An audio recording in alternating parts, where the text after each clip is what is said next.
ಇನ್ನು DK HDK ನಡುವಿನ ಮಾತಿನ ಮಲ್ಲಯುದ್ಧ ಸದ್ಯಕ್ಕೆ ನಿಲ್ಲುವ ಯಾವುದೇ ಲಕ್ಷಣಗಳು ಕೂಡ ಕಾಣಿಸ್ತಾ ಇಲ್ಲ. ಕುಮಾರಸ್ವಾಮಿ ವಿರುದ್ಧ ಮತ್ತೆ ಗುಡುಗಿದ್ದಾರೆ ಡಿಸಿಎಂ ಡಿಕೆ ಶಿವಕುಮಾರ್ ಅವರು. ಕುಮಾರಸ್ವಾಮಿ ಬ್ರದರ್ ಹೇಗೆ ಆಸ್ತಿ ಬಂತು ಅಂತ ಪ್ರಶ್ನೆ ಮಾಡಿದ್ದಾರೆ.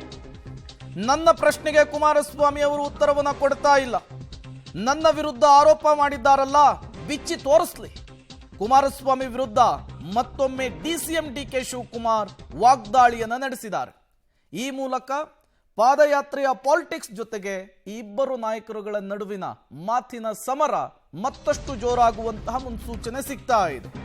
ದೇವೇಗೌಡರು ಅಮಿತ್ ಶಾ ಭೇಟಿ ವಿಚಾರವನ್ನು ಕೂಡ ಪ್ರಸ್ತಾಪಿಸಿ ಮಾತನಾಡಿದ್ದಾರೆ ಡಿಕೆ ಶಿವಕುಮಾರ್.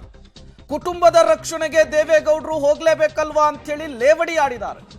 ನಮ್ಮ ಮೇಲೆ ಪಟ್ಟಿ ಕೊಡೋದಕ್ಕೆ ಹೋಗಿರಬೇಕು ದೇವೇಗೌಡರು ಅಮಿತ್ ಶಾ ಬಳಿ.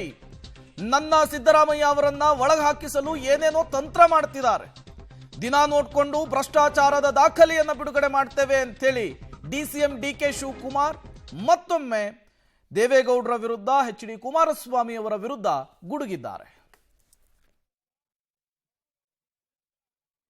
ಫಸ್ಟ್ ಅವ್ರಿಗೆ ಹೇಳಿದೀವಿ, ನಮ್ದೇನೇನಿದೆ ಫಸ್ಟ್ ಬಿಚ್ಚಿ, ನಿಮ್ದು ಏನೇನಿದೆ ಬಿಚ್ಚಿ ಅಂತ ಹೇಳಿ. ಅದೆಲ್ಲ ಮಾಡಲೇಬೇಕಾಯ್ತದೆ. ಒಳ್ಳೆ ಕತೆ ಆಯ್ತಲ್ಲ. ಇದಕ್ಕೆಲ್ಲ ಟೈಮು, ಮುಹೂರ್ತ, ಶುಭಗಳಿಗೆ, ಶುಭವಾರ, ಶುಭ ನಕ್ಷತ್ರ ಎಲ್ಲ ನೋಡ್ಬೇಕಾಗ್ತದೆ. ಅದಕ್ಕೆ 2 ಸತಿ ಕೇಳಿದೆ, ಬಾಪ ಈಗ ಅವ್ನ ತಮ್ಮನಾರು ಕಳಿಸಿ, ಅಣ್ಣನ ಕಳಿಸ್ಲಿ. ನಾನು ಸುಮ್ಮನೆ ಇಲ್ಲ ಹಾಕಿದ್ರೆ ನೀವು ಟಿ ವಿಯಲ್ಲಿ ಮಾಡ್ಬಿಡ್ತೀರಾ ಗೊತ್ತಾ. ಸುಮ್ಮನೆ ಎಲ್ಲ ಹೋಯ್ತದೆ, ಒಂದಿನ ನ್ಯೂಸ್ ಆಯ್ತದೆ, ಬಿಟ್ಟೋಯ್ತದೆ. ಮುಂದೆ ಜನ್ರೇಷನ್ಗೆ ಪಟ್ಟಿ ಓದಬೇಕು. ಈಗ ಸ್ವಲ್ಪ ಟೈಮ್ ಇಲ್ಲ, ಎಲ್ಲ ತೆಗಿಸ್ತೀನಿ. ನಾನು ಕುಮಾರಸ್ವಾಮಿ ಬೆಳ್ದಲ್ಲಿ ನಾನು ಕೆಲವು ಪ್ರಶ್ನೆ ಕೇಳಿದೆ. ನನ್ನ ಬಗ್ಗೆ ಬೇಕಾದ್ರೆ ಇನ್ನೂ ಏನು ಬೇಕಾದ್ರೆ ಟೀಕೆ ಮಾಡಲಿ, ಯಾರ ಬಗ್ಗೆ, ಮಕ್ಳ ಬಗ್ಗೆನೂ ಮಾತಾಡಲಿ, ತಮ್ಮನ ಬಗ್ಗೆನೂ ಮಾತಾಡಲಿ, ಹೆಂಡತಿ ಬಗ್ಗೆನೂ ಮಾತಾಡಲಿ, ಯಾರು ಬೇಕಾದ್ರೂ ಮಾತಾಡಲಿ. ನಂದಕ್ಕಿಂತ ಉತ್ತರ ಒಂದು ಕೊಡ್ತಾನೆ ಇಲ್ವಲ್ಲ ಅವರು. ಅವ್ರದ್ದು ವಿಚಾರ ಅವ್ರದ್ದು ಹೇಳಿದ್ದೀನಲ್ಲ, ಅವ್ರ ಬ್ರದರ್ ವಿಚಾರ ಹೇಳಿದ್ದೀನಿ, ಹೆಂಗೆ ಬಂತು ಅಂತ ಹೇಳಿದ್ದೀನಿ. ಬಿಚ್ಚಿಡಬೇಕಲ್ಲ. ಇದನ್ನು ಮಾಡಿದೆ, ದಲಿತ ಫ್ಯಾಮಿಲಿ ಮಾಡಿದೆ, ನುಂಗ್ಬಿಟ್ಟೆ ಬಂದ್ಬಿಟ್ಟೆ, ಅದೇನು ದಾಖಲೆ ಬೇಕಲ್ಲ. ಈಗ ದಾಖಲೆ ನಾವು ಬಿಚ್ಚಿ ಇಡ್ತಾ ಇದೀವಲ್ಲ. T V black and white T V ಇಟ್ಕೊಂಡಿದ್ದಂತೆ. ಬ್ಲ್ಯಾಕ್ ಆ್ಯಂಡ್ ಬಂದಲ್ಲಿ ವಿಚಾರಿಸ್ಲಿ.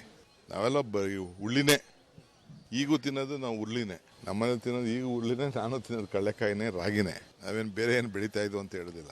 ನಮ್ಮ ಆಸ್ತಿ ಎಷ್ಟಿತ್ತು ಅಂದ್ರೆ ಊರಲ್ಲಿ ಹೋಗಿ ಕೇಳಲಿ. ಅವ್ರು ಏನು ಹೇಳಿದ್ರು ಅಂದರೆ ಚಾರ್ಜ್ ಶೀಟ್ ಆಗಿದೆಯಂತೆ. ಸುಪ್ರೀಂ ಕೋರ್ಟಿಂದ ಅವರು ಅದಕ್ಕೆ ಎನ್ಕ್ವೈರಿಗೆ ಬಂದಿತ್ತಂತೆ. ಸುಪ್ರೀಂ ಕೋರ್ಟಿಂದ ಇದ್ರ ಬಗ್ಗೆ ತನಿಖೆ ಮಾಡಿ ಅಂತ ಹೇಳಿದ್ರಂತೆ.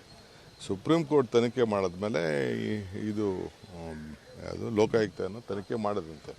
ತನಿಖೆ ಮಾಡಾದ್ಮೇಲೆ ಚಾರ್ಜ್ ಶೀಟ್ ಇದನ್ನು ಗವರ್ನರ್ಗೆ ಪ್ರಾಸಿಕ್ಯೂಷನ್ಗೆ ಪರ್ಮಿಷನ್ ಕೇಳಿದ್ರಂತೆ.